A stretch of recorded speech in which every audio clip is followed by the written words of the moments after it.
Okay, so this is a quick one. One thing I love about Todoist is how I can like pretty much use it without having to use my mouse. I'm an engineer, so I don't want to remove my fingers from the keyboard if I do not have to.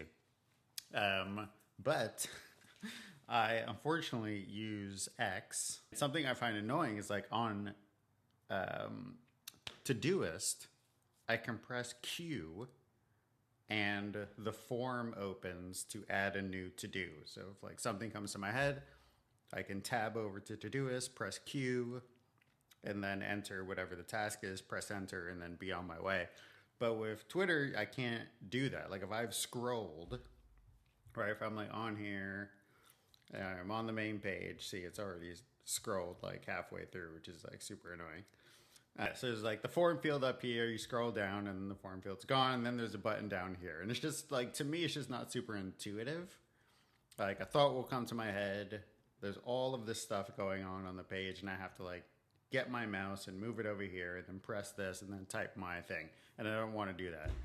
So I made something where when I press Q, the input field will show up. So I can press Q, type whatever nonsense is going on in my head, and then be done with it. So basically, all it does is it looks for a key down, so it waits for me to press a button, and then I need to check the active element. So like, you don't want to just wait for the key down because the user may be like typing in a comment somewhere or like typing in the input field itself for their tweet. And you don't want to like overwrite it and then like keep trying to open the post thing because that wouldn't be great. So first I like get the active element, which is whatever the user is currently interacting with, figuring out whether or not it's a input field. And if it's not an input field, come down, did the user press Q? Is the content editable?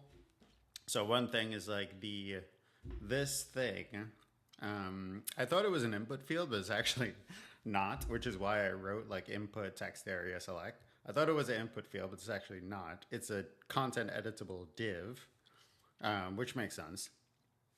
But in case they change it, whatever. I check if it's one of these, I check if it's editable. If it's not, then I find the button to create a post. So this I thought was a button.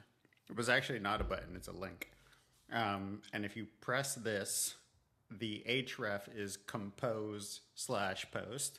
And like I've had issues where like the URLs for things will change often. So I didn't want to use a specific URL.